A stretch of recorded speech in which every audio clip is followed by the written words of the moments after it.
Hello, kamusta tayong lahat? I praise the Almighty Father, the Creator of heaven and earth, for His kindness, for His goodness, for His mercy and grace. I exalt the name of Yahweh, for His love for us is for all eternity, and He will never ever change. He will still be the Almighty God. He created this world for us, and He created us in His image and likeness. In time will come, we will receive our reward from our Father. We are His inheritance, and our treasure is our Father. This world is not our home. Our home is with our Father. And I thank my Jesus Christ for introducing us to the Almighty Father. We now know that our Father is powerful, merciful, and a very forgiving God. And that's because of Jesus Christ. The precious blood of Jesus Christ is priceless, and it will never ever lose its power. Jesus Christ also is the only mediator to our God, the only Redeemer. And I thank the Holy Spirit for the wisdom and knowledge, for placing in our hearts the fire to serve our Father, to serve Jesus Christ, to worship Yahweh, and to worship the true and faithful God, Jesus Christ.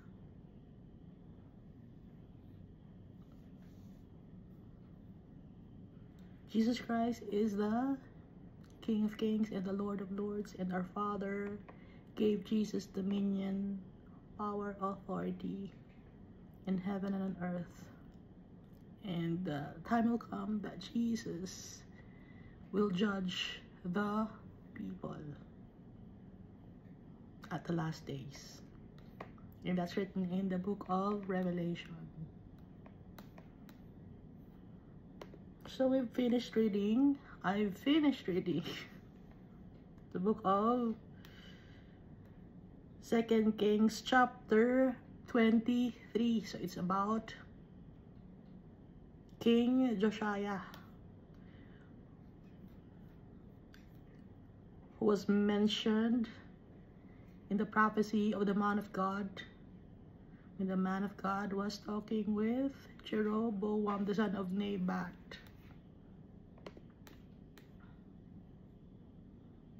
So andito na si Josiah.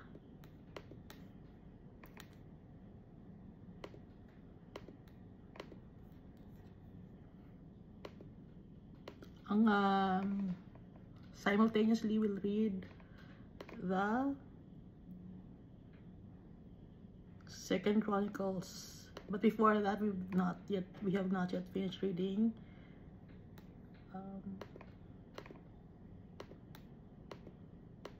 natapos na pala si Josiah, no? So ano nangyari kay Josiah? He was killed by the Pharaoh of Egypt, si King Necho. Pero may mga bagay na hindi pinababanggit ito sa 2 Kings, which are written in the 2 Chronicles. That's why we will also read 2 Chronicles chapter 34.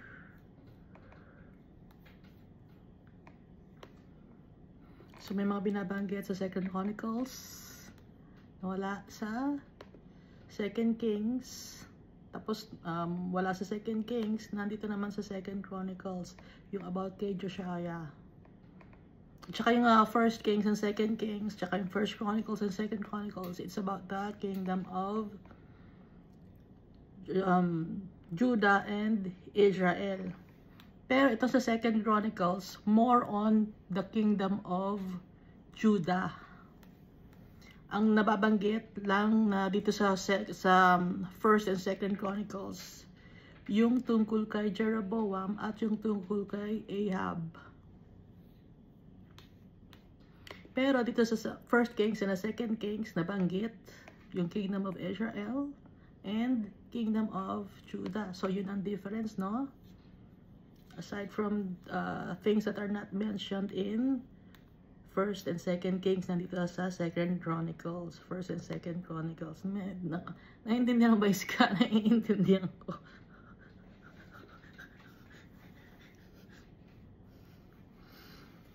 So, 2 Chronicles chapter 34. So, si Josiah, baka sabihin niyo, ba't inulit-uli? It's because this is in 2 Chronicles, Book of Chronicles, no? 2 Chronicles, chapter 34.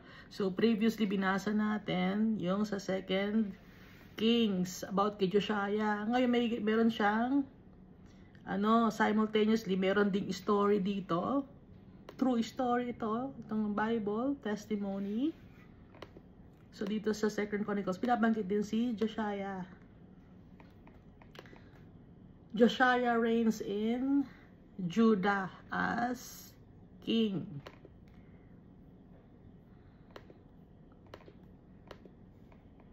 Siya yung binanggit sa 1 Kings chapter 13 verse 2 and 3. Bulol ako, no? Bulol na utal pa. Aminado naman ako.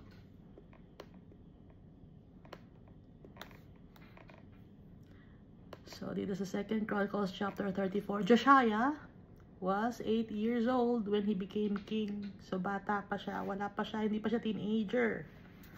Hindi pa siya... Wala pa siya sa puberty. 8 years old pa lang. So, child pa lang siya. He became king already. And he reigned 31 years in Jerusalem. 8 years plus 31. So, 39 years old siya when he died.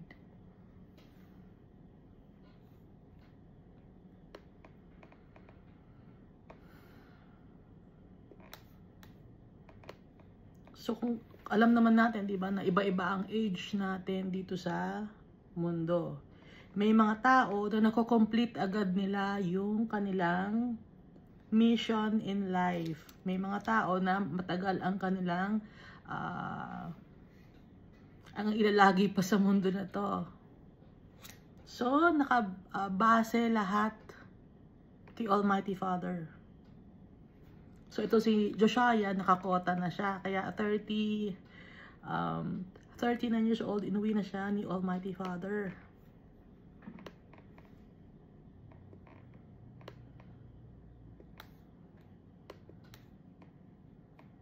Verse 2 of 2 Chronicles chapter 34. And he did what was right in the sight of the Lord and walked in the ways of his father David, na nabasa din natin sa 2 Kings. He was obedient like David, which means to say hindi siya nag-worship ng mga false idols or false gods. He did not turn aside to the right hand or to the left. For in the 8th year of his reign, so 8 plus 8, no? 8 years siya naging king, tapos 8 years old siya naging king, tapos sa ika-8 year niya, 16 years old pa lang siya, while he was still young, he began to seek the God of his father, David. So bata pa lang siya, 16 years old pa lang siya, hinahanap niya si Almighty Father. inilagay sa puso ni Almighty Father, sa heart ni Josiah, na hanapin siya. Dahil hindi naman tayo makakagawa ng mga magagandang bagay kung hindi dahil kay Almighty Father. So he began to seek the God of his father David, and in the 12th year, he began to purge Judah. So 12 years plus 8, so that's 20 years old siya. He began to purge Judah. Anong ibig sabihin ng purge? Nung 20 years old siya, nilinis niya yung kingdom of Judah. Hindi to binanggit, diba? Sa 2 Kings.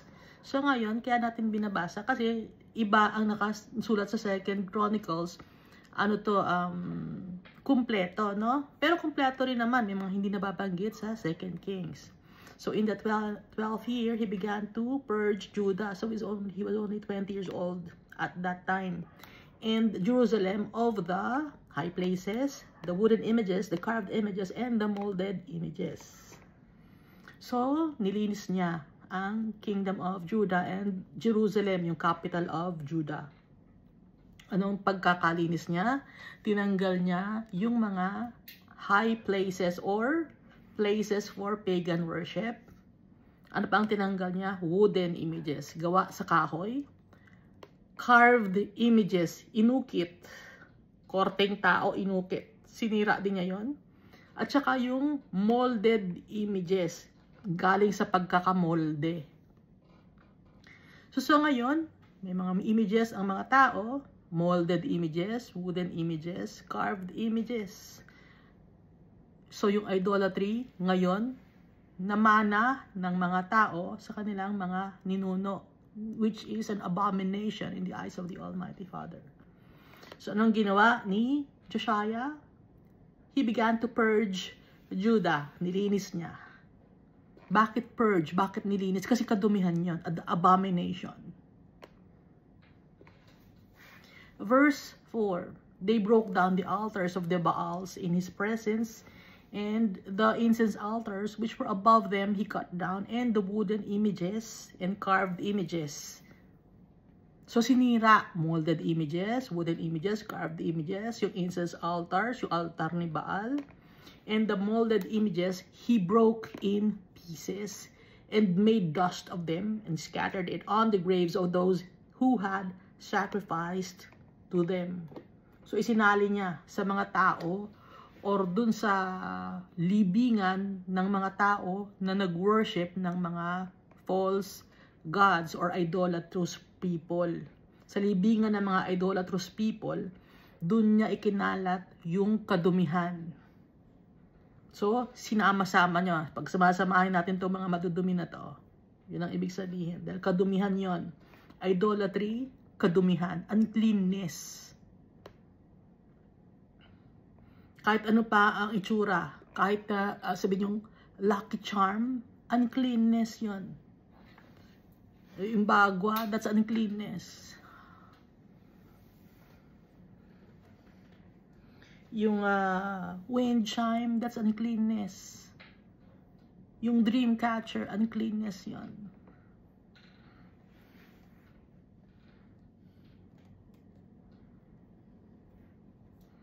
Yung mga taong hinahalikan nila eh. Yung kahoy, hinahalikan yung semento, hinahalikan yung plastic. Hanggang ngayon may mga taong ganon, hinahalikan nila. Kadumihan. Kung example lang, kung ito ba korting tao to, korting tao to kunyari, korting tao. Tapos magdadasal ako ngayon. Ito ang dadasalan ko. Hahalikan ko ngayon. Ano ang tingin niyo? Kalokohan, di ba? Same lang yon. Bilog man ang korte, korting tao man yon. It's an abomination. Example, gagawin kong cross to.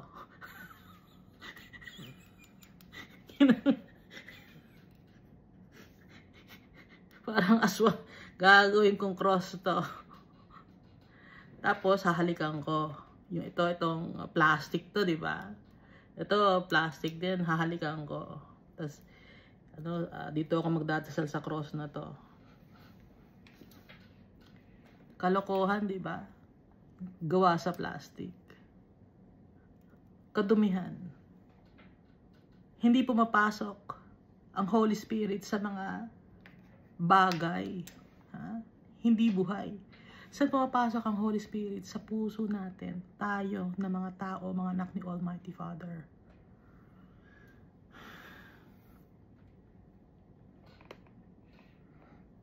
At ano ang iniisip ng mga tao pag gagawa sila ng molded images? Ay, pagkakaperahan ko to, pagkakakitaan ko to, ibibenta ko to. Kadumihan.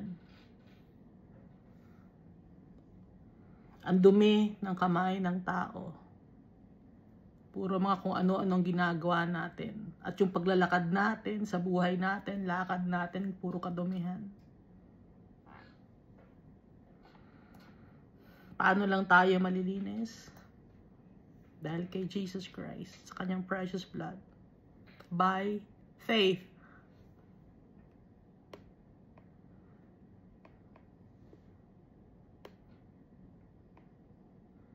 Verse 5 of 2 Chronicles chapter 34. He also burned the bones of the priests on their altars and cleansed Judah and Jerusalem. Kasi may mga priests noon, idolatrous priests. Yung mga priests na yun, ini-encourage nila or hinihikayat nila ang mga tao na mag-worship ng mga idols. Gawa sa kahoy, semento, bakal, plastic, ginto, bronze, silver, kahit ano pang material. Kadumihan. Kaya, pati na yung mga priest, yung buto nila, dinurog. Ganon ang ginawa ni Josiah para malinis ang Judah at ang Jerusalem. Para mawala ng bakas ng kadumihan. Ibig sabihin nun. Verse 6. And so he did in the cities of Manasseh, Ephraim, Simeon, and as far as Naphtali, and all around, with axes or swords. So may dada silang palakol or kaya mga swords, sinisira nila, no? Pupukpukin nila o sisirain nila, dudurugin nila, and then sinusunog nila. Saang mga lugar? Manasseh, Ephraim, and Simeon. Ano bang lugar yung Manasseh, Ephraim, and Simeon, and sa Naphtali and all around? Ito ay yung kingdom of Israel. But since wala na yung kingdom of Israel, asa na yung king nila? Kinuha na, di ba? Ng Assyria. At inilipat yung mga tao, yung ibang mga tao, na nasa kingdom of Israel, inilipat sa Assyria. At yung mga captives ng Assyrian Empire, inilipat naman nila sa lugar ng Manasseh, sa Kingdom of Israel. Yon ang strategy na ginawa ng King of Assyria para hindi mag-form ng alliance ang mga tao para hindi sila makalaban. No? So that's divide and conquer. Para maging weak yung nation or yung lugar, hindi sila magkakamag-anak, no? So may tendency na may mag-squeal or may magsumbong, may ganitong plano yung ibang nasyon o yung ibang mga family o yung ibang tribe. So hindi sila magiging strong. Kaya ngayon, itong si King Josiah, kahit na siya ay King of Judah, nakapasok siya sa lugar ng Kingdom of Israel kasi hindi na nag-exist nung time na to, yung Kingdom of Israel. Pero yung lugar na lupa na minana ng tribe of Manasseh, tribe of Ephraim, tribe of Simeon, and tribe of Naphtali and all around, nakapasok na siya. At sinisira nila yung mga molded images, mga false gods, mga idols. At saka yung mga places for pagan worship. Verse 7, when he had broken down the altars and the wooden images, had beaten the carved images into powder. They pulverized it. Alam niyo yung powder, no? Durog na durog yun. Parang gatas na powdered milk. Hindi lang tinadtad, dinurog pa. And cut down the incense altars throughout all the land of Israel. He returned to Jerusalem. After nun, na sirain niya yung mga carved images, molded images. Lahat, iba-ibang itsura kasi eh. Yung mga tao, iba-ibang sinasamba. Hanggang ngayon, iba-iba ang sinasamba ng mga tao. May korteng animals, di ba? May sinasamba kayo, yung pusa ba yun? Yung gumagana pusa, di ba? Lion. Sinasamba ninyo, may mga design kayong lion, may mga tiger, may mga dragon kayo. May mga korteng babae kayo, korteng lalaki, na korteng mga bata na sinasamba kayo. Dinurog lahat yon. Pulverized or beaten the carved images into powder. At itinapon sa Brook of Kidron. So, hindi binanggit dito yung Brook of Kidron, di ba? Pero sa 2 Kings, binanggit doon yung mga powder, hindi nila tinapon nila sa Brook of Kidron. So, nakukumpleto, di ba? Pagbabasahin natin yung 2 Kings, makukumpleto yon yung story dahil sa 2 Chronicles, no? Nagsasakto sila.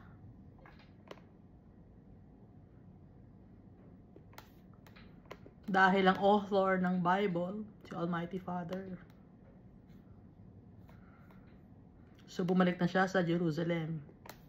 In the 18th year of his reign, so ito na ay 8 plus 18, so that's 26 years old na siya. So, nung 16 years old siya, hinanap niya si Almighty Father.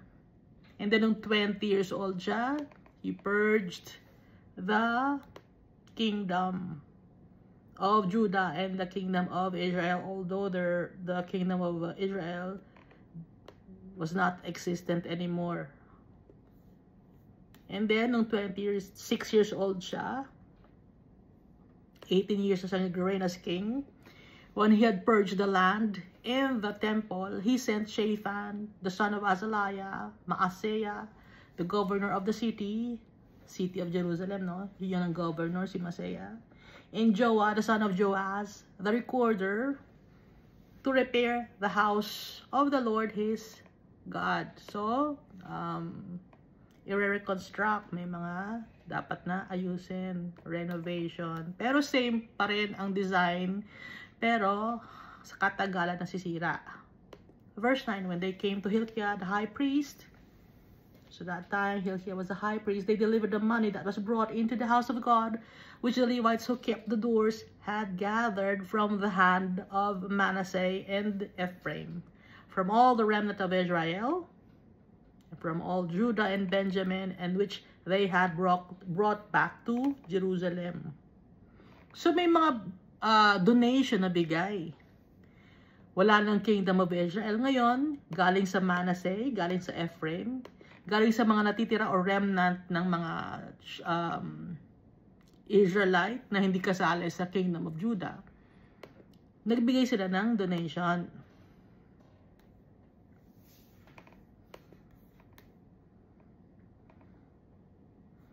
So may mga nagbabantay na, may mga usher sa doors. Naipon nila yon. At yun ang kanilang ginamit na pera na panggawa ng temple. Verse 10, then they put it in the hand of the four men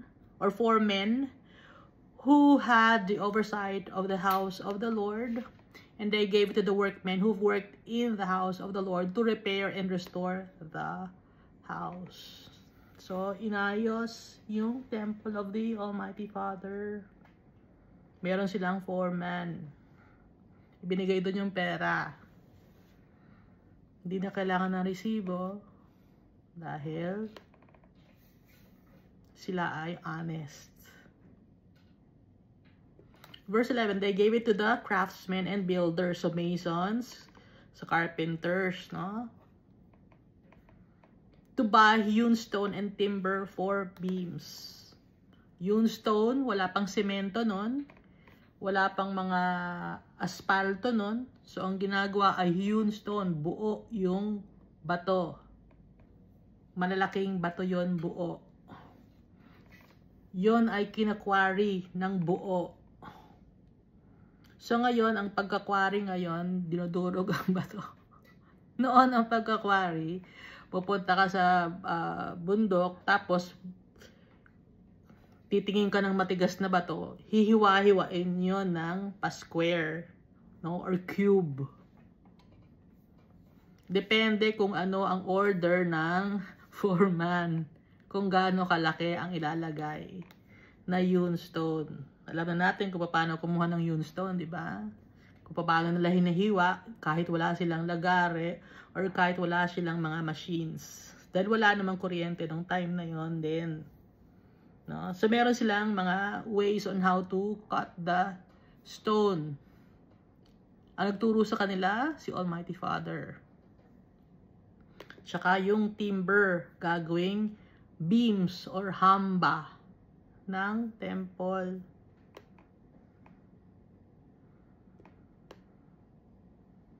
And to the floor, and to floor the houses which the kings of Judah had destroyed.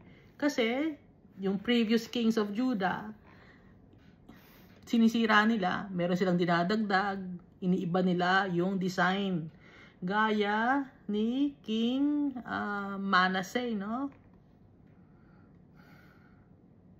Tsaka si King Ahaz, or Ahaz, iniiba nila yung design. Kaya nga nakalagay dito, and to floor the houses which the kings of Judah had destroyed. They deliberately destroyed it para nga meron silang inilalagay na kanilang sariling design. Na hindi naman yun ang design ni Almighty Father. Pero nire-restore nila. No? Itong si King Josiah. Verse 12, and the men did the work faithfully.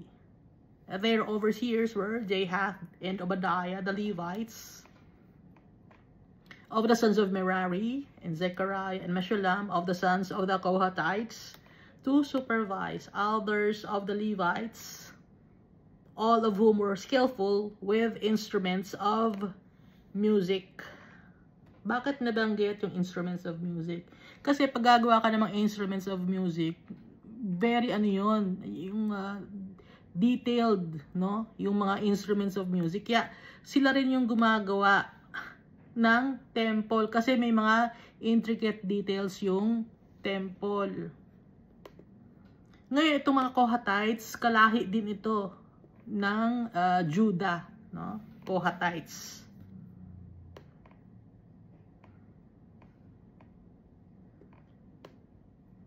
Verse 13, were over the burden bearers and were overseers of all who did work in any kind of service, and some of the Levites were scribes, officers, and gatekeepers. So, sama-sama sila nagtatrabaho para kay Almighty Father.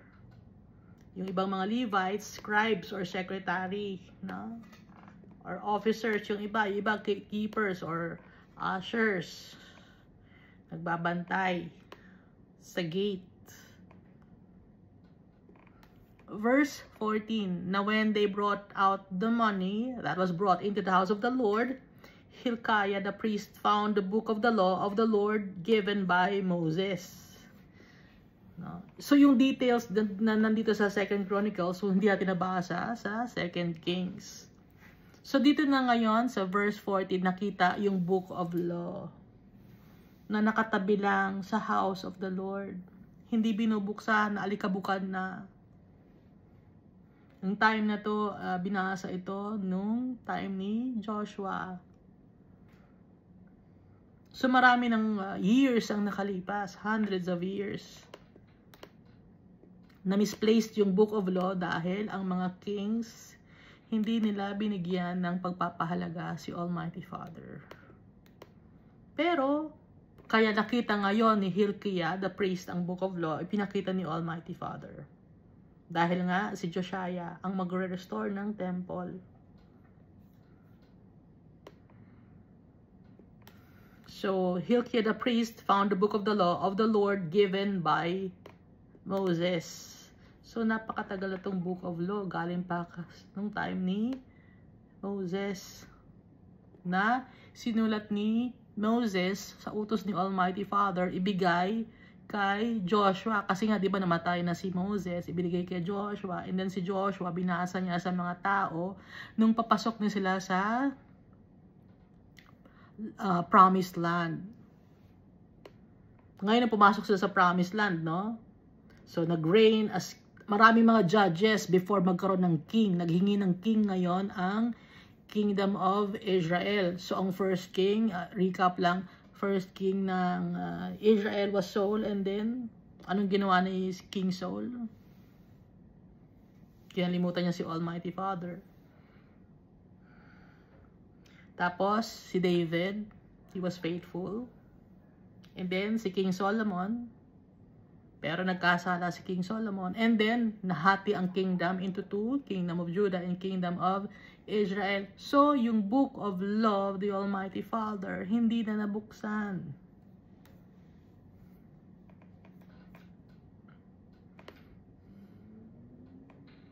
Nandun sa Book of Law, yung curses and yung blessings of the Almighty Father. Kung susundin si Almighty Father, ang daming blessings. Pag if they disobey the Almighty Father, ang daming mga punishments. Verse 15. Then Hilkiah answered and said to Shaphan the scribe,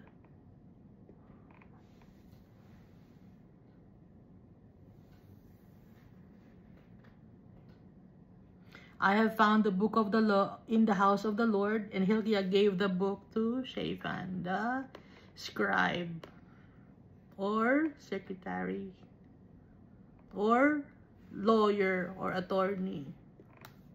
Verse 16. So Shaphan carried the book to the king, bringing the king word, saying, all that was committed to your servants, they are doing. Itong Book of the Law, nakalagay sa Joshua chapter 1 verse 8, the book of the law shall not depart from your mouth, but you shall meditate in it day and night, that you may observe to do according to all that the Lord had ordered.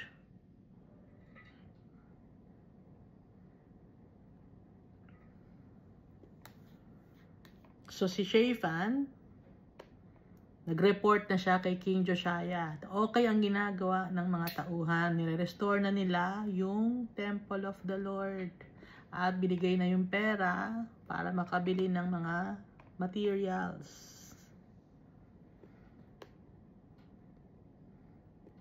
Verse 17, and they have gathered the money that was found in the house of the Lord and have delivered it into the hand of the overseers and the workmen. So, sweldo, no? Para sweldo nila. Saka sa mga foreman. Verse 18. Then Shaphan the scribe told the king, saying, Hilkiah, the priest has given me a book.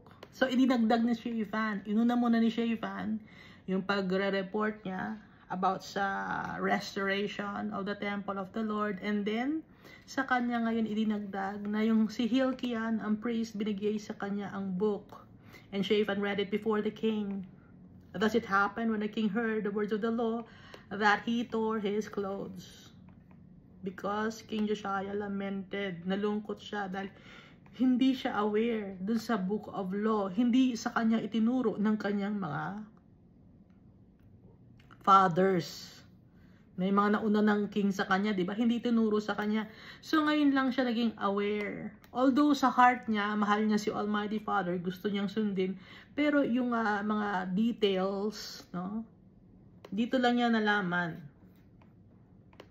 Verse 20, then the king commanded Hilkiah, Ahikam the son of Shaphan, Abdon the son of Micah, Shaphan the scribe, and Asaiah, a servant of the king. So ilan ito? Si Ahikam, na anak ni Shaphan, si Abdon. So 5 sila, 1, 2, 3, 4. 1, 2, 3, 4, 5 kasama si Hilkiah. Asaiah, a servant of the king, saying, "Go inquire of the Lord for me and for those who are left in Israel and Judah." Kung sino man yung mga natitira sa Israel. Kasi nga, di ba, kinuha ang mga tao ng Israel, dinala sa Assyria. So kung may mga natitira pa, no? Sabi ni Josiah, "Go inquire of the Lord for me and for those who are left in Israel and Judah concerning the words of the book that is found, for great is the wrath of the Lord that is poured out on us, because our fathers have not kept the word of the Lord to do according to all that is written in this book." So Hilkiah and those the king had appointed went to Huldah, the prophetess, na nabasa natin sa 2 Kings. Si Huldah, siya yung prophetess, the wife of Shallum, the son of Tokath, the son of Hajra, keeper of the wardrobe, taga-bantay or taga-ayos ng damit ng king. She dwelt in Jerusalem in the 2nd quarter, and they spoke to her to that effect. So, kumuha sila ng advice kay Huldah, the prophetess. Sa babae ito. Verse 23. Then she answered them, "Thus says the Lord God of Israel, tell the man who sent you to me, thus says the Lord, behold, I'll bring calamity on this place and on its inhabitants, all the curses that are written in the book which they have read before the king of Judah, because they have forsaken me." Kinalimutan nila ako, kaya yung mga calamities na nakalagay dito sa book, yung mga curses, gagawin ko yan. Sabi ni Almighty Father. Yun ang sinabi ni Huldah, dahil yun ang sinabi ni Almighty Father kay Huldah, na i-relay sa mga tauhan ni King Josiah, do sa 5 mga tao na pinadala kay Huldah, the prophetess. Bakit sinabi ni Almighty Father, they have forsaken me? Dahil kinalimutan natin. Tayo rin, kinalimutan natin yung tatay natin. Aminin natin. And burned incense to other gods. Baka sabihin niyo, hindi naman ako nag-worship ng other gods. Sometimes tayo, Diyos natin yung sarili natin. Hindi tayo umihingi ng advice kay Almighty Father. Hindi lang ito yung idols na physical idols na mga ganyang kaliliit or kung gaano mang kalaki yun. Kundi yun din yung mga bagay na pinanghahawakan natin sa buhay natin na hindi natin ma-let go. Na hindi para sa atin. Dapat lahat ng mga bagay, we must seek the will of our Father because we are His children. He knows what's best for us. Tayo, hindi natin alam kung anong best para sa atin dahil tayo, makasalanan tayo.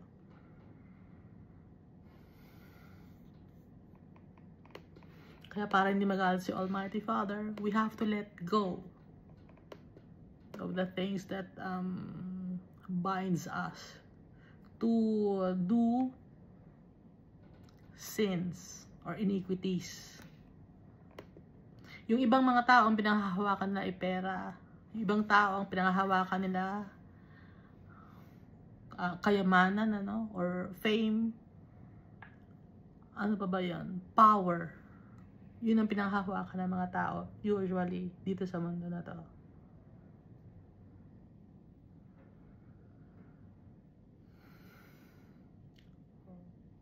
Ulitin natin verse 25.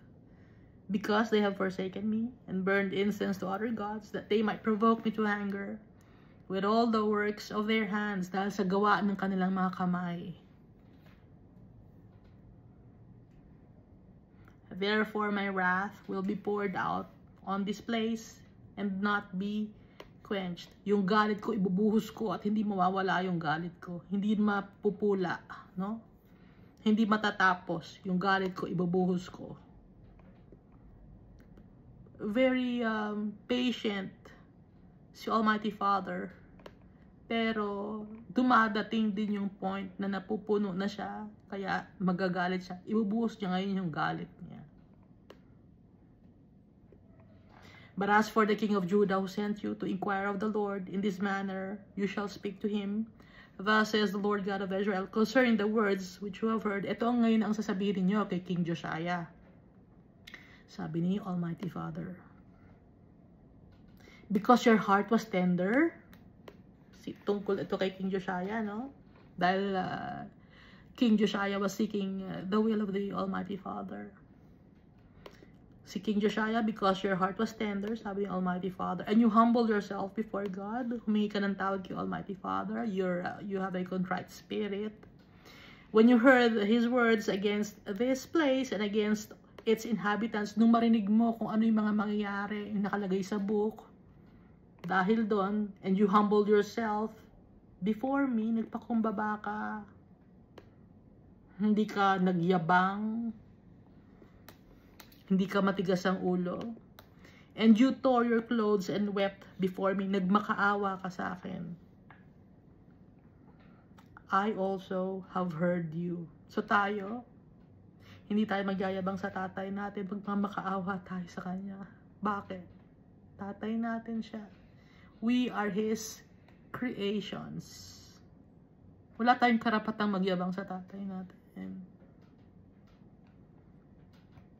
All that we have came from our Father.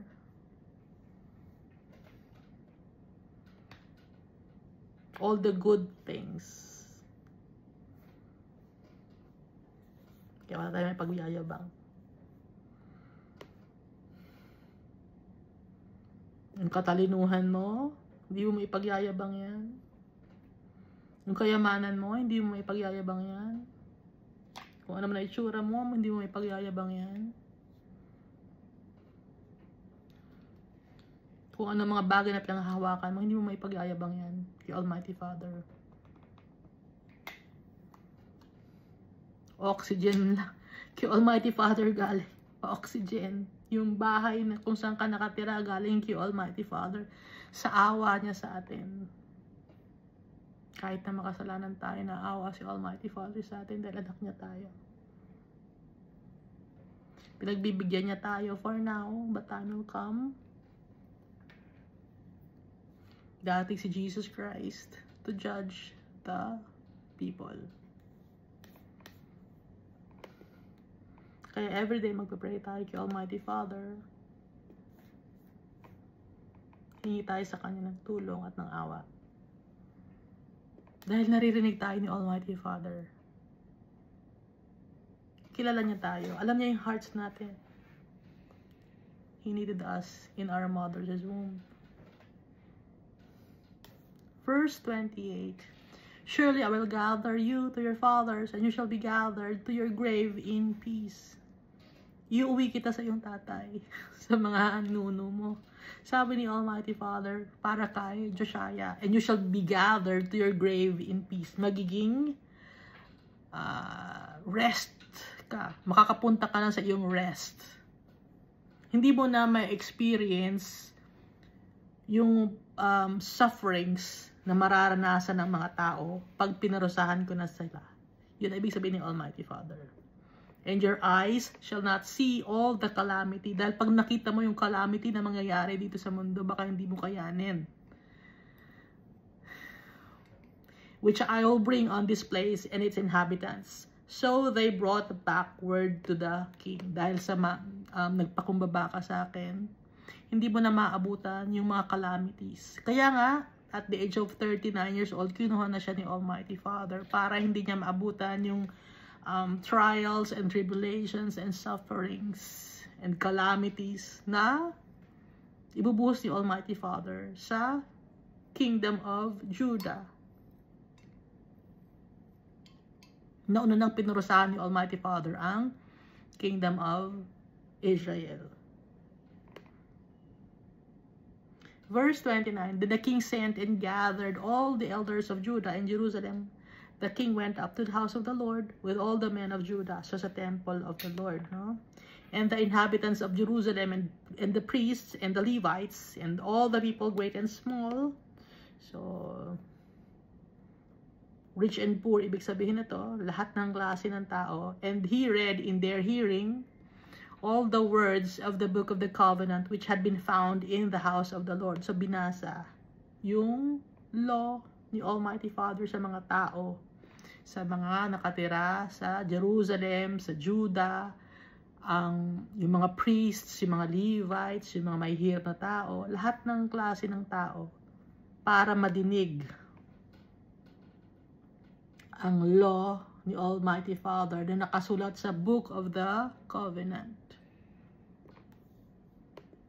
Verse 31. So yung Book of the Covenant, nakita yon sa Temple of the Lord, nandun lang inaalikabok. Pero time na para malaman ng mga tao. Kaya ipinakita ni Almighty Father kay Hilkiah. So hindi yun, nagkataon nakita ko yung book. Hindi, si Almighty Father nagpakita nun.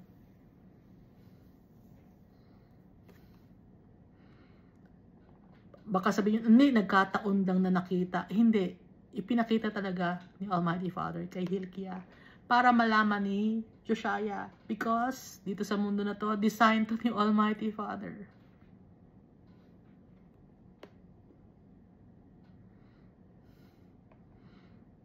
So may mga nangyayari sa buhay natin, ano, na mga pains and sufferings. Inaalaw ni Almighty Father yan. Just like what happened to Job. Si Jesus Christ. Inaalaw ni Almighty Father. Because it's for our own good.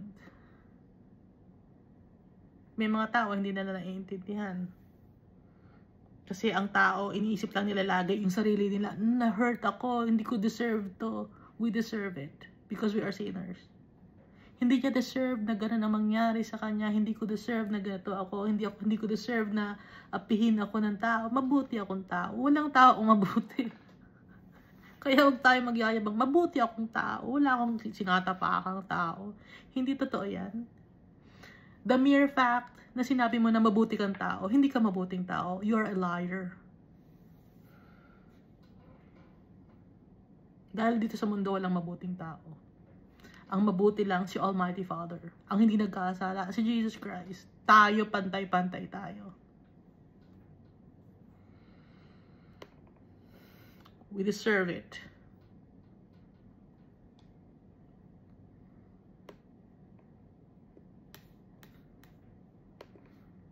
Kaya yung mga tao nagkakasala, hindi nila matanggap na sila ay makasalanan.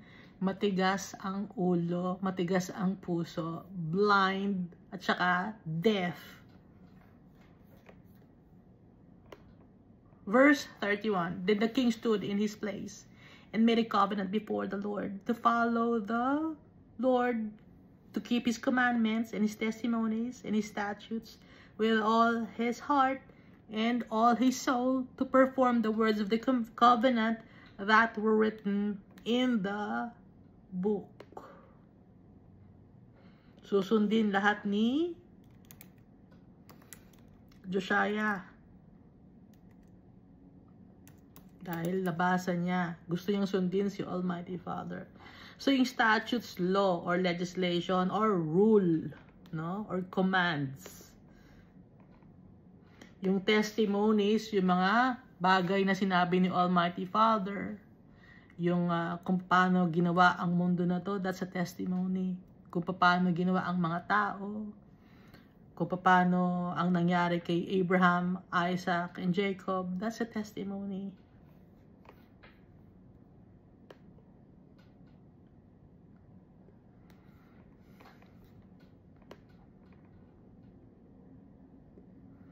To perform the words of the covenant. Ano yung perform the words of the covenant? Ano ang pinnacle nun? Or pinaka-focus ng words of the covenant? Ang summary nun, loving our Father with all our heart, with all our soul, with all our mind and might and spirit and strength and everything. Yun, lahat yun, summary. Pinaka-summary ng Bible. Dahil pag mahal natin si Almighty Father, susundin natin ang kanyang pinag-uutos. Susundin natin ano pang pinag-utos ni Almighty Father? He's my son, listen to Him. Pinadala niya si Jesus Christ to save us. Na kung sino ang maniniwala kay Jesus Christ ay masasave. Yun ay nakalagay sa John 3:16 dahil sa pagmamahal ni Almighty Father. Magkakaroon ng eternal life ang maniniwala kay Jesus Christ. That He is the Emmanuel, the Messiah, the King of Kings and the Lord of Lords. Ngayon, kung hindi ka naniniwala na si Jesus Christ ang Messiah, ang Redeemer, ang High Priest, ang Lamb of God, ang man clothed in linen, kung hindi ka naniniwala, hindi ka masasave. You will never have eternal life. Dahil ang nakalagay sa Bible, si Jesus Christ lang, wala nang iba. No other name but Jesus. Ngayon, kung sasabihin mo yung religious leader ninyo, sino ba yung religious leader mo? Wala yan. Lagi nyo pinapapasok yung religious leader ninyo na bidang-bida sa inyo. Ang bida, si Almighty Father, si Jesus Christ. Ngayon, yung mga religious leader ninyo, wala yan. Kapantay lang ninyo sila. No? Kaya hindi natin dapat na tingnan ng mataas yung mga religious leader ninyo. Kapantay nyo lang sila. Ang pagkakaiba nga lang, kinukuhanan kayo ng tithes and offerings. Yun ang kakaiba lang ng mga religious leader ninyo. Pero pantayan lang sila, pinapayaman nyo lang yung religious leader ninyo. Yun ang pagkakaiba doon. Papaloko kayo. Walang bayad ang Bible, libre ang Bible, libre ang salita ng Diyos.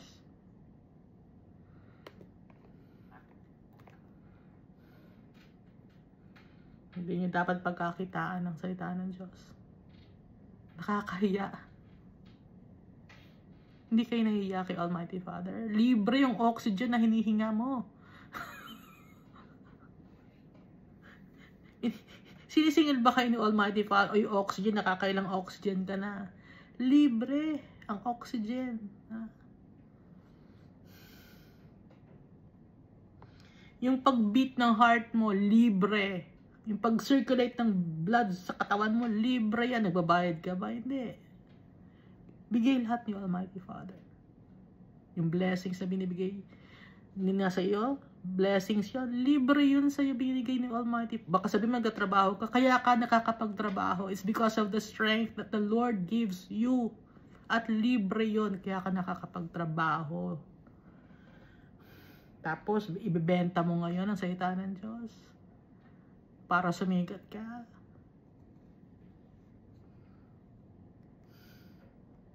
Hindi ka nahihiya kay Almighty Father. Si Jesus nagbigay siya. Pinakain niya. Feeding of 5,000. Feeding of the 3,000. Hindi pa kasama doon yung numbers of women and children.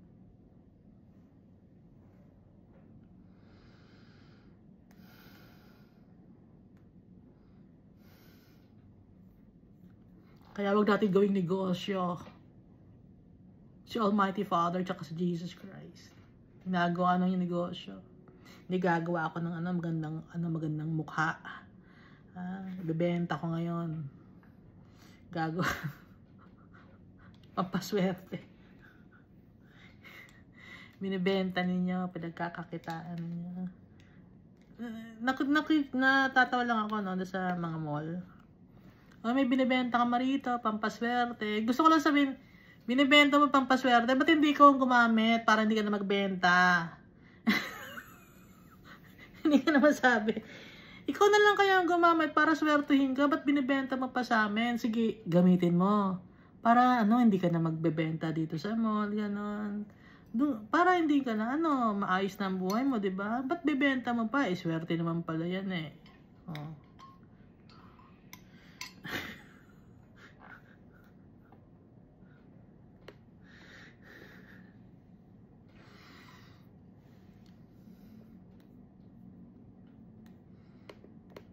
Mabalik na tayo dito, no?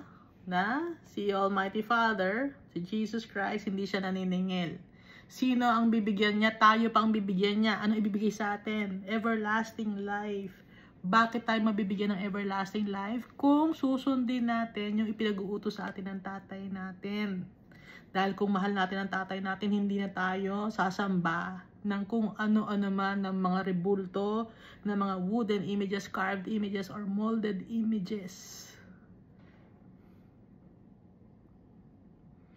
Hindi na magtatawag ng mga santo para magkaroon ng magandang ani, magkaroon ng makahuli ng madaming mga isda. Meron kayong tinatawag para makahuli ng madaming isda. Sino nga yun? Saint for... si Peter ang tinatawag ninyo.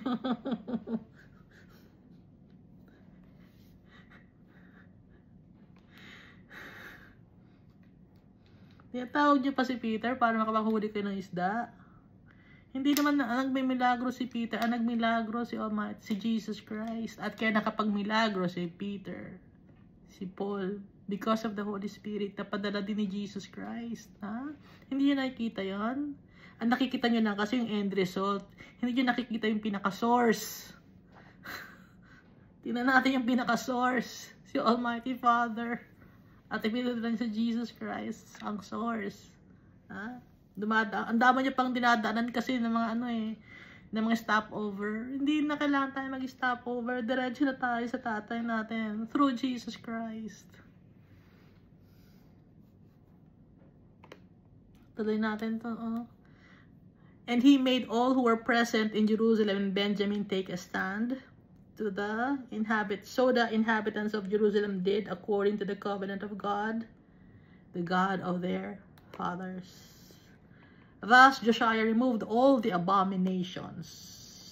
Tinanggal ni Josiah lahat ng abominations or karumal-dumal. Ha? Alam niyo yung word na karumal-dumal, kadumihan.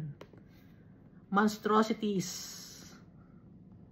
Barbarism. Mga offenses, wrongdoings, mga obscenity, scandals, aversion, lahat na ng mga meaning ng abomination, vulgarities, lewdness. Bakit sinasabing lewdness itong si Asherah? Dahil si Asherah ay goddess of fertility.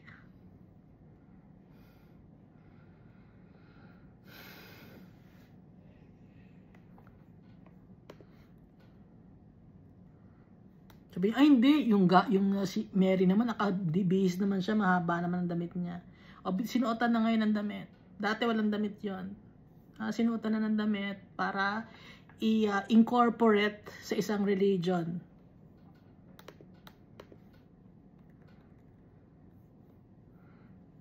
Ba't hindi kayo research? Hindi nyo ayausin. Hindi kayo maghanap.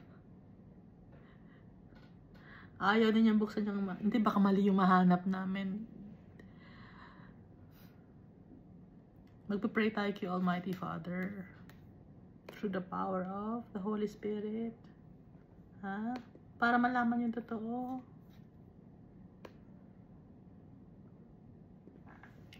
Then Josiah removed all the abominations from all the country that belonged to the children of Israel. So, hindi lang ito kingdom of Judah. All over Israel. Kaya nga, nung sa prophecy kay Jeroboam, son of Nebat, di ba kingdom of Israel, si Jeroboam, sabi ni Almighty Father, darating ang oras na yung mga pinagawa mo na mga idols, itong ox na nilagay mo sa Dan at si Bethel, tatanggalin yan. Kaya, hanggang kingdom of Israel, or children of Israel, nilinis.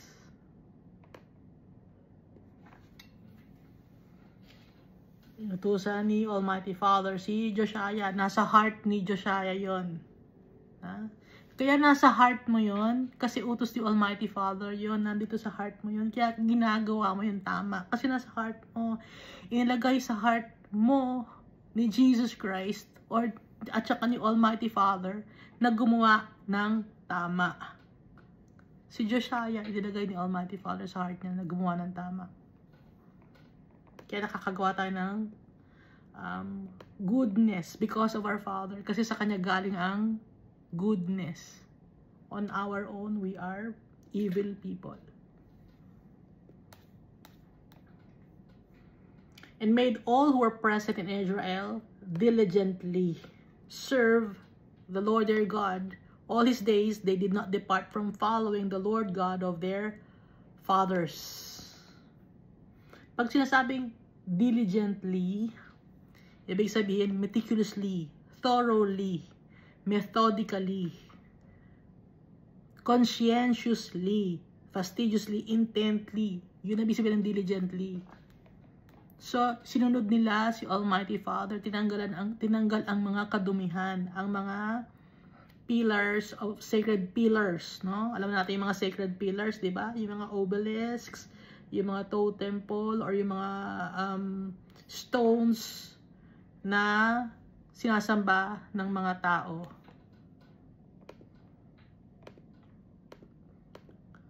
Second Chronicles chapter 35. So, 2 chapters tayo. O 2 chapters ang mabasahin mo, Iska.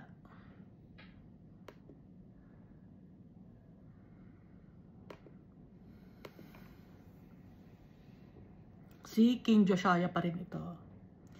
Now, Josiah kept a Passover to the Lord in Jerusalem, and they slaughtered the Passover lambs on the 14th day of the first month. Kasi yun ang Passover. Ngayon si King Hezekiah, di ba? Kung natatandaan natin, he celebrated the Passover, pero late na. Kasi nga, meron pang ihahanda na mga bagay na kulang. Kaya, late nila na i-celebrate ang Passover, pero they celebrated it nung time ni King Hezekiah. Ngayon, itong time ni Josiah, they also celebrated the Passover. No? 14th day of the first month. No? Ang first month sa Israel, hindi naman January, no? So, kasi yung calendar natin ngayon, it's Gregorian calendar. Ang first month ay Nisan sa Jewish calendar, 14th day. So, pumapatak yon ng April or May, ang first month. Verse 2 of 2 Chronicles chapter 35. And he set the priests in their duties and encouraged them for the service of the house of the Lord. Then he said to the Levites who taught all Israel who were holy to the Lord, put the holy ark in the house which Solomon, son of David, king of Israel, built. Ilagay yung ark dun sa temple of the Lord. Pinag-utos ni King Josiah. Sinabi sa mga Levites, doon ilagay.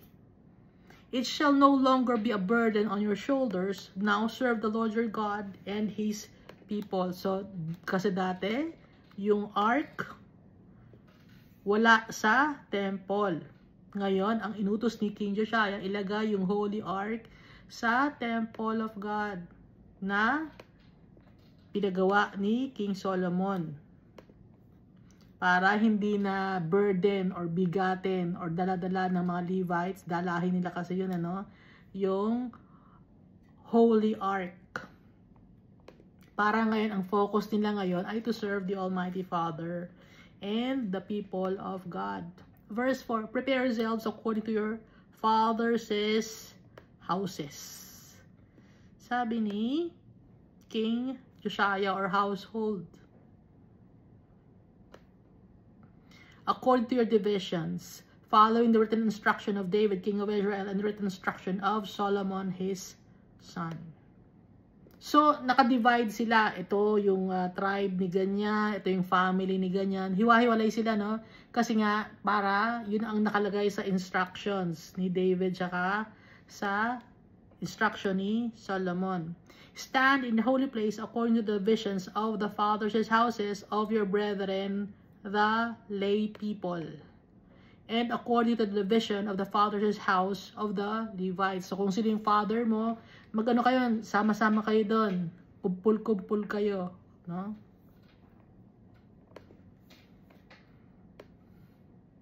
Verse 6, so slaughter the Passover offerings, consecrate yourselves, or linisin ng sarili, and prepare them for your brethren, yung Passover offerings, and that they may do according to the word of the Lord by the hand of Moses. Gaya ng utos ng Almighty Father kay Moses. Then Joshua gave the lay people lambs and young goats from the flock, all for Passover offerings, for all who were present. Binigyan ng mga lambs at goats ang mga tao. Yung mga tao na present. To the number of 30,000 as well as 3,000 cattle. These were from the king's possessions. Kasi yung time na yon, pag marami kang mga alagang hayop, kayamanan din to, no? So, ibinigay sa mga taong present. 30,000, ang dami nun. Tsaka yung cattle, 3,000. Hindi mauubos ng isang tao ang isang cattle, di ba? So, marami ang nagpunta. Kasi nga, it's a Passover celebration. Verse 8. And the leaders gave willingly to the people, and his leaders gave willingly to the people, to the priests and to the Levites, Hilkiah, Zechariah, and Jehiel, rulers of the house of God, gave to the priests for the Passover offerings 2,600 from the flock and 300 cattle. Dami yun, no? Sa ngayon, walang tao na makakapaggawa ng ganitong bagay. Sobrang daming mga pagkain na animals na kinakatay. May nakakagawa ba? Wala, di ba? So, ibig sabihin, sobrang yaman pa rin, no? Sobrang daming pagkain pa rin. Blessings of the Almighty Father. Also, Conaniah, his brother Shemaiah and Nathaniel, and Hashabiah, and Jael, and Jozabad, chief of the Levites, gave to the Levites for Passover offerings 5,000 from the flock and 500 cattle. So, additional 5,000 sa flock ng lambs at saka 500 cattle. Alam naman natin na walang refrigerator noon, walang kuryente noon. So, syempre, maraming katao ang kakain nito. And, syempre, hindi naman lahat ino-offer, no? It's a celebration kasi. Hindi lahat sinusunog. At saka ito, pag kinakatay nila, dapat malinis ang pagkakakatay, walang dugo. Tapos yung mga fat, yung mga taba, no? Ino-offer yon. Yung nakalagay sa Book of Leviticus kung paano pine-prepare ang mga offerings. Exodus ba yun, Leviticus? Or Numbers? Nakasulat doon.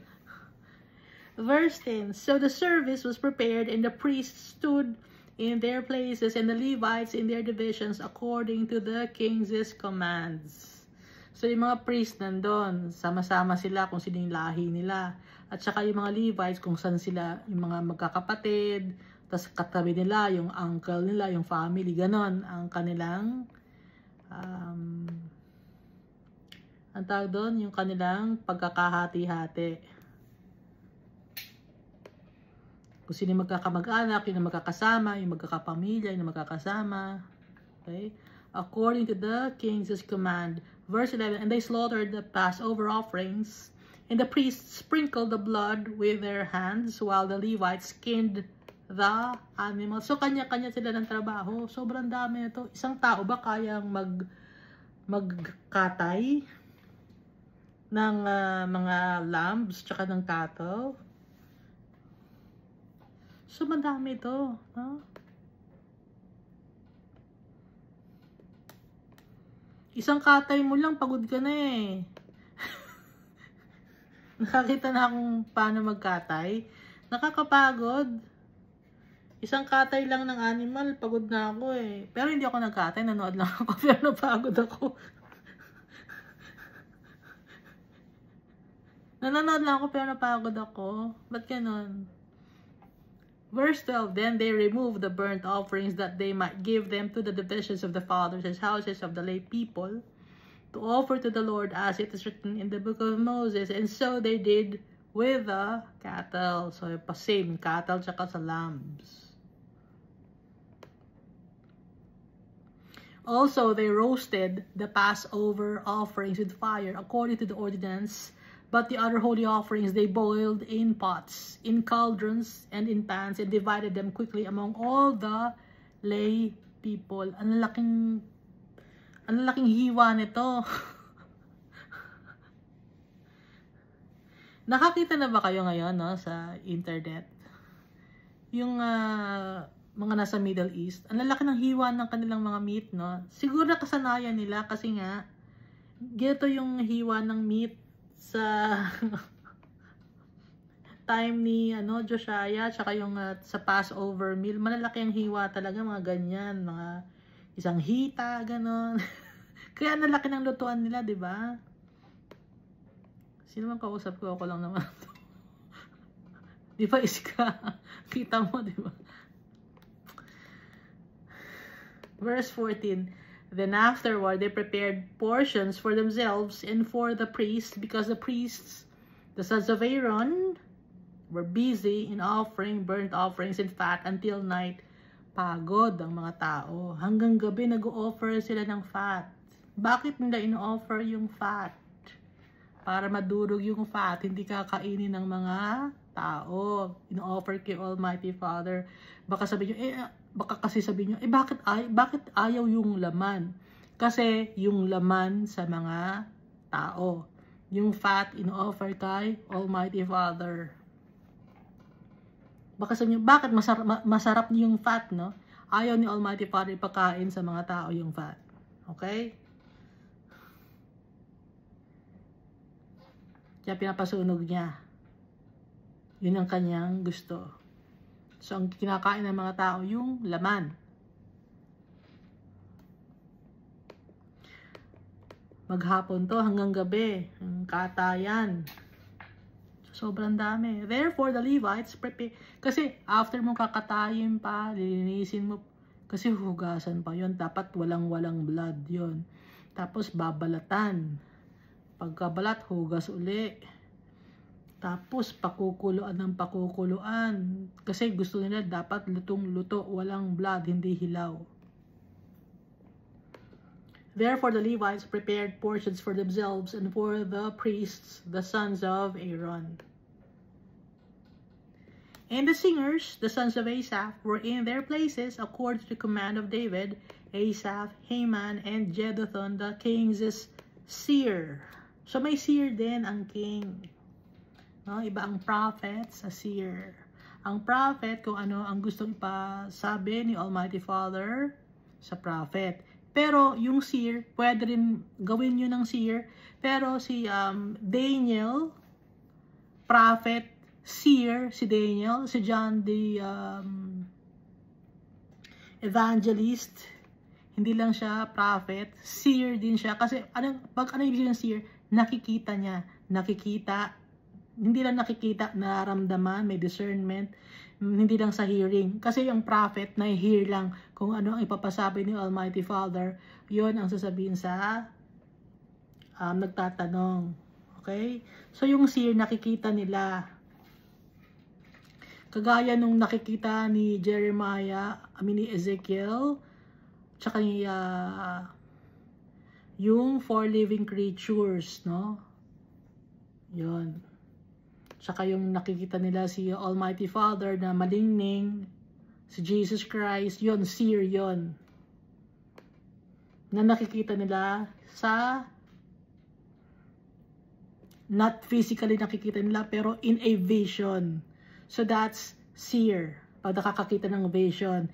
Ngayon, pag they only hear it, it's a, tapos sinasabi sa kanila ni Almighty Father, inilalagay sa heart nila, that's prophecy. So, hindi lahat ng prophet ay seer, pero yung mga seer, prophet sila.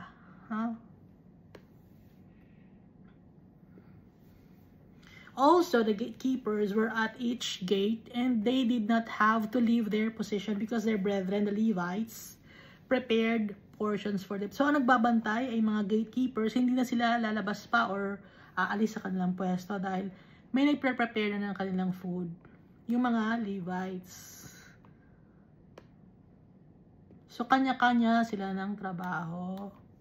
Verse 16, so all the service of the Lord was prepared the same day. So, ito minabasa natin yan. Wala to sa 2 Kings, diba? Pero nandito sa 2 Chronicles. Ito ko kay Josiah, preparing the Passover celebration.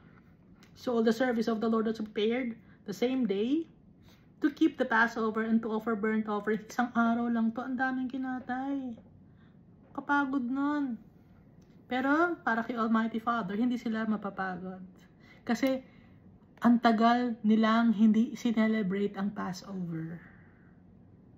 Kaya, they are joyous to celebrate it. Excited sila.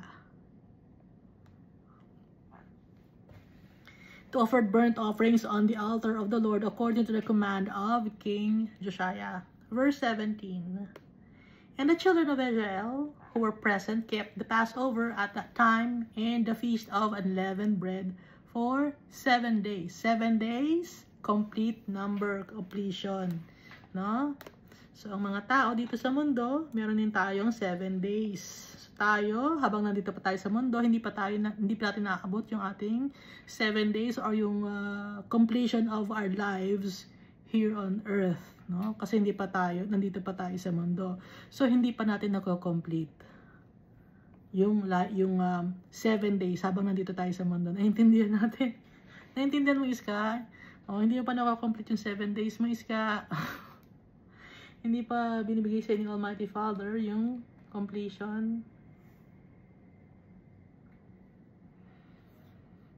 Pero lahat tayo, mayroong completion, no? So, yung mission natin sa buhay, ano yung mission natin? To love our Father. To obey His commands. So, binibigyan tayo ni Almighty Father ng time to worship Him, to obey Him, to be refined in silver, tested in gold, to be purified dito sa mundo. And then, kung makikita na ni Almighty Father, okay na yung anak ko, pwede ko na siyang iuwi, na-complete na niya.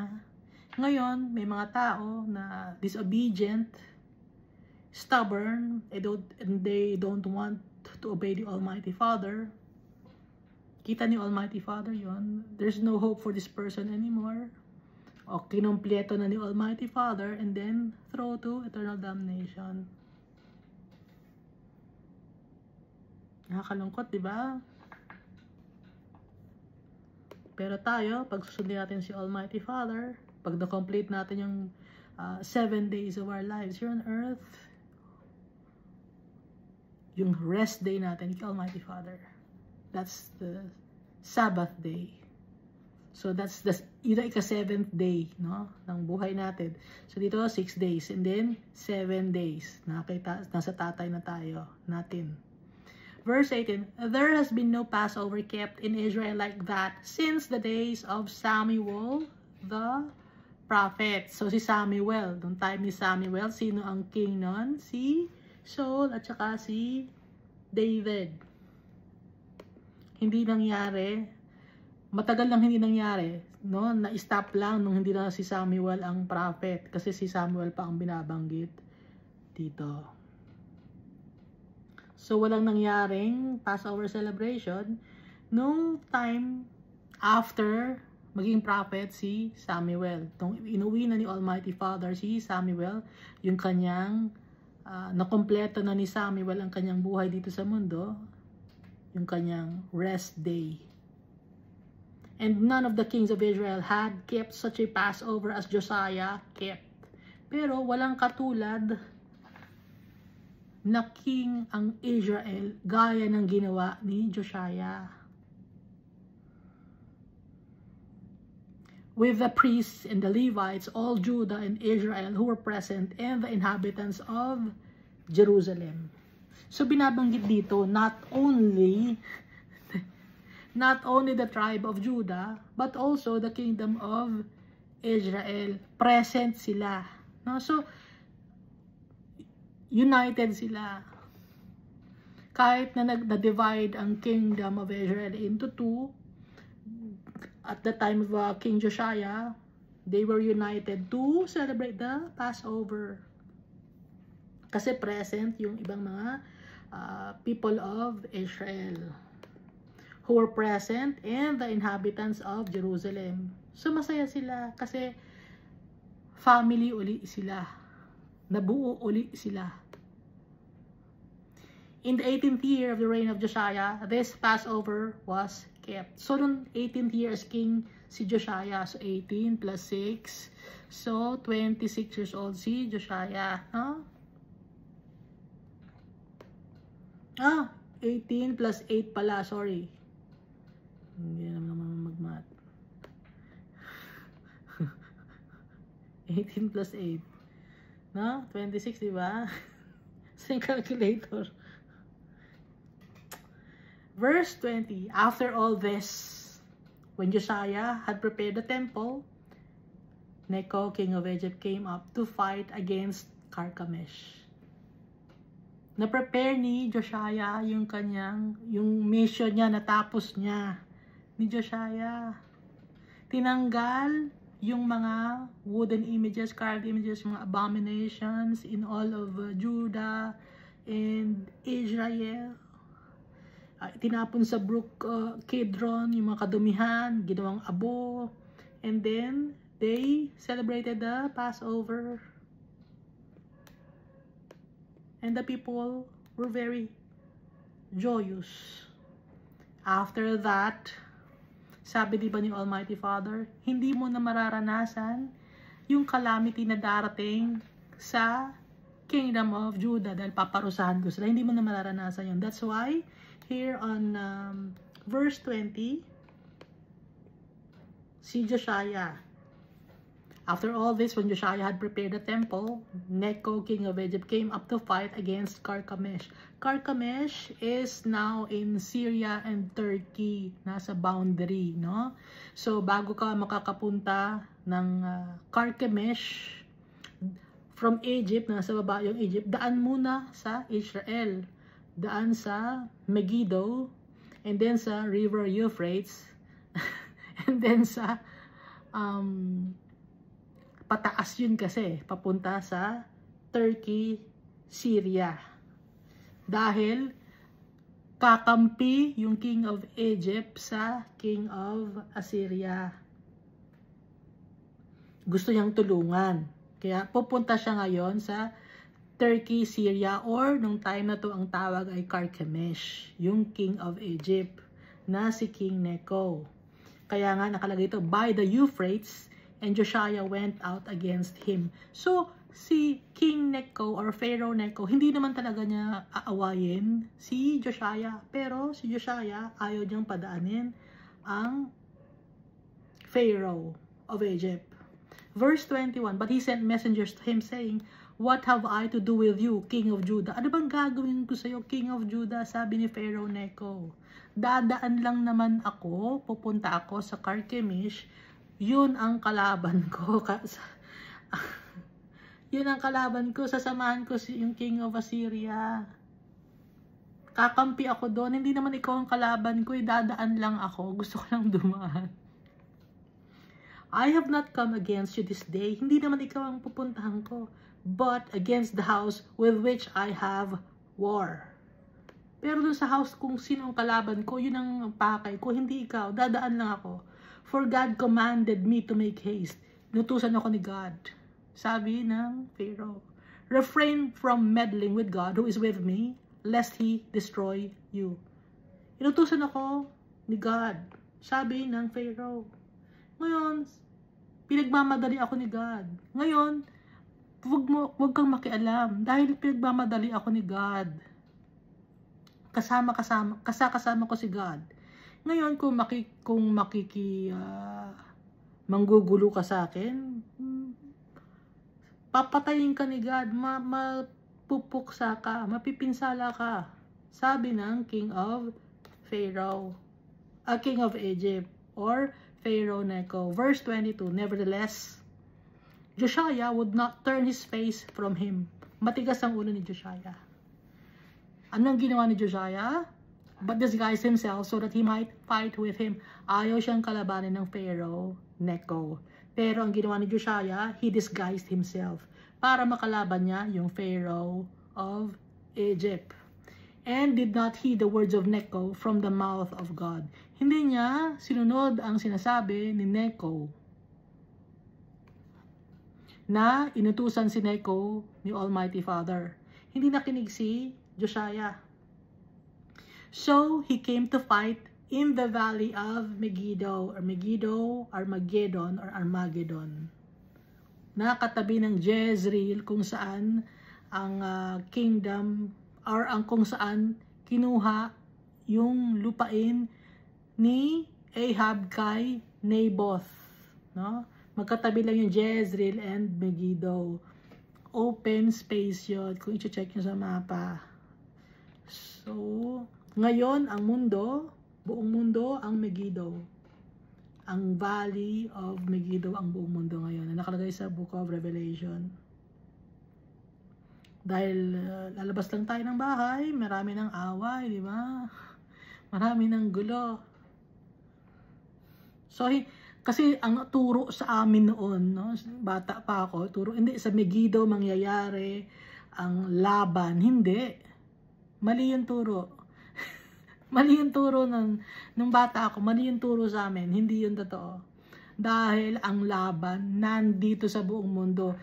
Ang tawag lang ni Almighty, ang tawag lang sa Book of Revelation ay Megiddo, no? Kasi yun lang ang available na name ng time na yon kay John the Evangelist. Ngayon ano ang Megiddo? Ang buong mundo. Kahit saang lugar, ang daming away, di ba? So, nag-away si Necho at saka si Josiah na nakadisguise. So, hindi nakilala ni Pharaoh Necho si Josiah. Pero, inalaw ni Almighty Father. No? This time to ni Almighty Father. Kaya nga sabi ni Necho, di ba? Inutusan ako ni God. Na, huwag ka makikialam, inutusan ako ni God, nagmamadali ako. Kasi ang pakay talaga ni Almighty Father is to remove Josiah from this world. Pauwiin na si Josiah. So, anong ginawa ni Josiah? He disguised himself so that he might fight with him, and did not heed the words of Necho from the mouth of God. So, he came to fight in the valley of Megiddo. Verse 23, and the archers shot King Josiah, kasi hindi siya nakilala. Archers, meaning merong bow and arrow. Tumama sa kanya. And the king said to his servants, take me away, for I am severely wounded. Tinamaan ako ng arrow.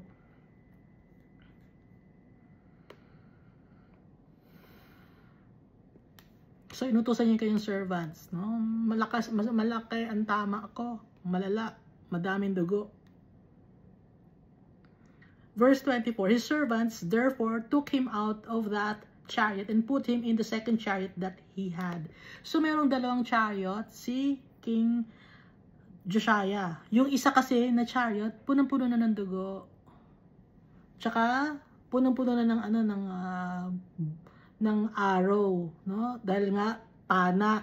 Dahil pag nagpana ka ng ganon, kung sino ang tumama lang, no? Hindi ka naman ipapana na ganon, kundi itataas yung pana. Bakit tinaas yung pana na ganon? Kung saan papatak yung araw. Pinatamaan ni Almighty Father si Josiah. Kaya natamaan si Josiah. Parang kung sino ang tamaan, yon, ganun ang araw. Pinatamaan ni Almighty Father si Josiah para makauwi na si Josiah. So, tinamaan si Josiah. His servants therefore took him out of that chariot and put him in the second chariot that he had. So, sa pangalawang chariot inilagay kasi nga sira na yung unang chariot, punong-puno na ng araw. butas-butas na, tsaka duguan. And they brought him to Jerusalem. Inuwi nila si Josiah sa Jerusalem. So he died and was buried in one of the tombs of his fathers. And all Judah and Jerusalem mourned for Josiah. So yung mission ni Josiah has been completed. Inuwi na agad siya ni Almighty Father, o natapos na yung mission mo. Tinanggal mo na yung mga abominations, sinunod mo na yung nasa Book of Law, iuwi na kita. Napakabait ni Almighty Father. Pero nung time na to, hindi naiintindihan ng mga tao. No? Dahil sa atin, dahil tao tayo, sometimes hindi natin maintindihan. Pero si Almighty Father, He's our Creator. At time yon para iuwi na si Josiah for the glory of the name of the Almighty Father. Kasi maalala natin, natapos ni Josiah, after niyang matapos, pinauwi na siya ni Almighty Father para hindi na siya magkasala. At para hindi na rin niya maranasan yung calamity na darating sa Kingdom of Judah. Dahil yung galit ni Almighty Father, sabi niya, dito sa 2 Chronicles chapter 34, ibubuhos na niya lahat ng galit niya. No? Verse 25. Jeremiah also lamented for Josiah. So, binanggit si Jeremiah. So, si Jeremiah, buhay na dito. No? Siya yung prophet. Counterpart niya si Josiah, kakontemporary ni Josiah, si Jeremiah. Pero itong si Isaiah naman, nauna pa si Isaiah, di ba? Ang contemporary ni Isaiah, nung time na to ay si Jotham at si Hezekiah. No? Si Jotham, si Hezekiah, si Azariah, si Ahaz, si Manasseh. Yun ang contemporary ni Isaiah. Pero itong si Josiah, Jehoahaz, Jehoiakim, at saka si Zedekiah, ang counterpart na prophet, si Habakkuk, Zephaniah, Jeremiah, Ezekiel.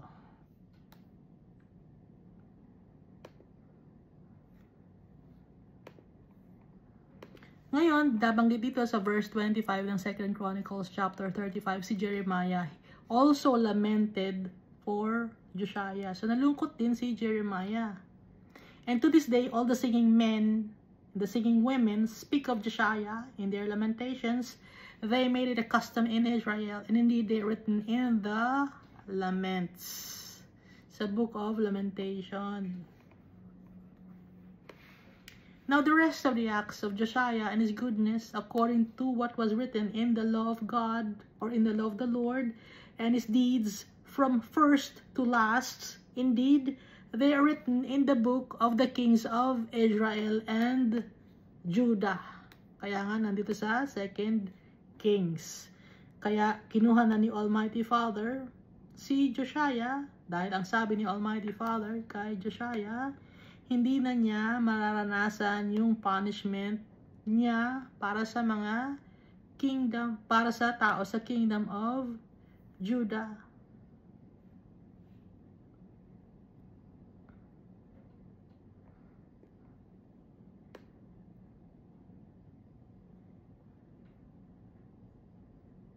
Nakalagay ito sa 2 Chronicles chapter 34. Verses 27 to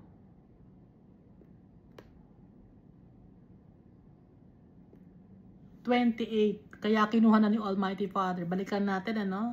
Because your heart was tender, and you humble yourself before God, when you heard His words against this place and against its inhabitants, and you humble yourself before me, and you tore your clothes and wept before me, I also have heard you, sabi ni Almighty Father. Surely I will gather you to your fathers. Iuwi na kita sa iyong mga tatay, sa iyong lineage, kung saan ka ng pinanggalingan mo na mga upline. And you shall be gathered to your grave in peace, and your eyes hindi mo makikita. Your eyes shall not see all the calamity which I will bring on this place and its inhabitants. So they brought back word to the king. So ginawa ni Almighty Father yung promise niya na hindi makikita ni Josiah yung calamity na mararanasan ng mga tao sa Kingdom of Judah. So kung i-check natin, no, ilang years after kunin ni Almighty Father si Josiah, saka naman ang Kingdom of Judah ay sinakop ni Nebuchadnezzar at sinira ang temple ni Nebuzaradan. They plundered the temple, no? 608.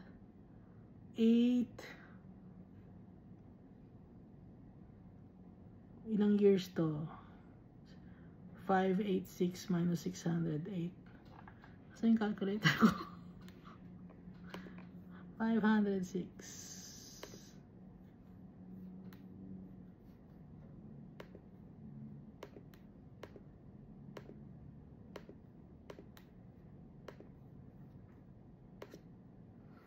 $102 years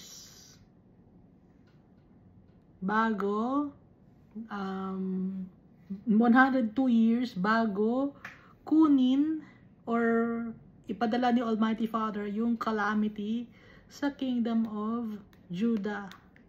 So after ni Josiah, ang naging king ay yung kanyang anak na si Jehoahaz na 3 months na nag-reign, and then si Jehoiakim na nag-reign lang ng maikling panahon. Si Jehoiakim, konti lang din ang kanyang pag-green reign. And then, si Zedekiah na. And then after this, Book of Ezra and Nehemiah. Yun yung time na bumalik na si Ezra and Nehemiah sa Jerusalem to rebuild the temple of God and to build also the wall of Jerusalem, no? So hindi pa tayo hindi ka pa tapos sa Chronicles at saka sa Kings. So makikita natin si Almighty Father is faithful. At sinasabi niya, yung mga sinasabi sa atin ni Almighty Father, ginagawa niya. Dahil testimony itong Bible, kung ano yung sinabi ni Almighty Father sa mga kings, ginagawa niya. Ngayon, kung anong sinasabi niya sa atin ngayon, nasa Book of Revelation, gagawin ni Almighty Father yan. At ang darating na King of Kings and Lord of Lords ang magja-judge sa mga tao, inutusan ni Almighty Father si Jesus Christ. Thank you, and God loves us all so much.